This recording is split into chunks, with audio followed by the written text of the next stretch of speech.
नमस्कार दोस्तों, पहलवान गुरुदीन ग्रुप ऑफ कॉलेज में आपका स्वागत है। मैं आकाश कुमार आज लेकर आया हूं आपके लिए एक नई वीडियो, जिसमें हम बात करेंगे मुग़ल साम्राज्य के बारे में।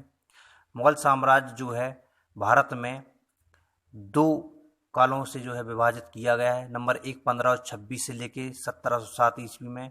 इसमें जो है मुग़ल काल के बहादुर बादशाहों के नाम से जो है मुग़ल काल प्रभावित है।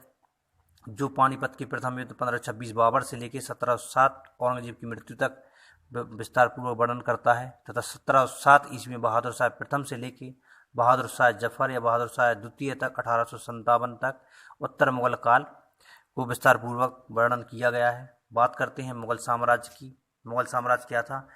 मुग़ल साम्राज्य जो है तुर्की के चगताई शाखा से संबंधित था। मुग़ल काल मंगोल प्लस तुर्क से संबंधित था।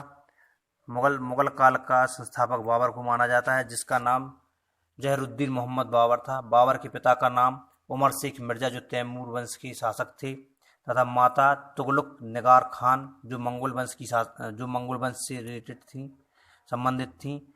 बाबर का जन्म 14 फरवरी 1813 ईस्वी में अफगानिस्तान के फरगना में हुआ।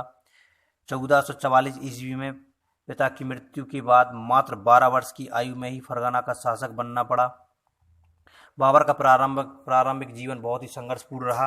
बाबर ने सर्वप्रथम 1494 ईस्वी में समरकंद पर अपना पहला आक्रमण किया। जो समरकंद तुर्की शासकों की राजधानी हुआ करता था, उसको जीतने में असफल रहा। फिर पुनः उसने 1497 ईस्वी में समरकंद का द्वितीय युद्ध किया, जिसको उसने जीत लिया और मात्र 100 दिन ही वहाँ पर राजनीतिक भेदभाव के कारण वहाँ पर शासन कर पाया और वहाँ से लौट गया। फिर 1501 ईस्वी में पुनः समरकंद का तृतीय युद्ध उसने जीता, जिसमें उसने 8 माह तक शासन किया। बात करते हैं 1504 ईस्वी में। 1504 ईस्वी में काबुल और गजनी को जीतने के बाद उसने 1507 ईस्वी में काबुल और गजनी की जीतने की खुशी में अपना बादशाह की जो है उपाधि उसने धारण की।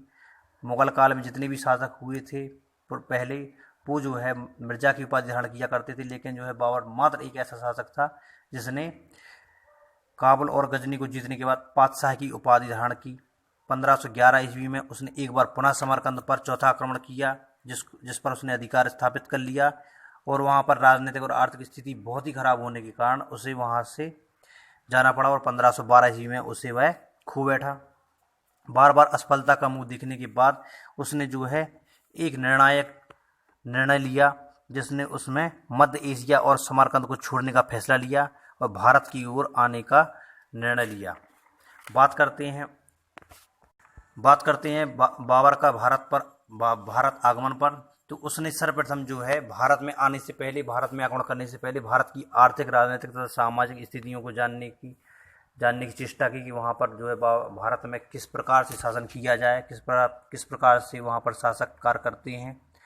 तो उसने सर्वप्रथम 1519 ईस्वी में भारत की सीमा क्षेत्र पर बाजर और भेरर नामक स्थानों पर उसने आक्रमण किया तथा उसको जीता और वापस लौट गया। 1519 ईस्वी में पेशावर को जीतने के बाद फिर वह पुनः वापस लौट गया। वहाँ की आर्थिक स्थिति और राजनीतिक स्थिति को वह देख रहा था तथा राजाओं की शक्ति का भी वह परीक्षण कर रहा था, किस प्रकार जो है भारत पर आक्रमण किया जाए और अपना प्रभुत्व स्थापित किया जाए। 1520 ईस्वी में बाजर और भेरा से पंजाब की कुछ क्षेत्र जो सलायकोट तक उसने स्थापित किए, जीत लिए। फिर 1524 ईस्वी में उसने पुनः लाहौर से लेकर पंजाब के अधिकांश भागों को जीत लिया। बाबर ने अपनी आत्मकथा में लिखा है कि उसने एक जगह पर कभी भी 2 रमजान नहीं मनाए, क्योंकि वह हमेशा ही अपने जीवन पर्यंत लड़ता ही रहा। और भारत में जो है प्रथम आक्रमण बाबर ने 1526 ईस्वी में पानीपत पर किया। पानीपत में इब्राहिम लोदी को जो है उसने मारा और जो है मुग़ल साम्राज्य की स्थापना की। लेकिन इसके बारे में भी हम विस्तार पूर्वक जानकारी बताएंगे आप लोगों के लिए। तब तक के लिए आप लोग हमारे चैनल को देखते रहें। पहलवान गुरुदीन विधि महाविद्यालय तथा पहलवान गुरुदीन ग्रुप ऑफ कॉलेज की यूट्यूब चैनल को सब्सक्राइब करें तथा फेसबुक पर भी आप लोग इसको लाइक करें, और हमारे नए वीडियो को देखने के लिए नीचे बेल आइकन को प्रेस करें। नमस्कार दोस्तों, पहलवान गुरुदीन ग्रुप ऑफ कॉलेज में आपका स्वागत है। मैं आकाश कुमार।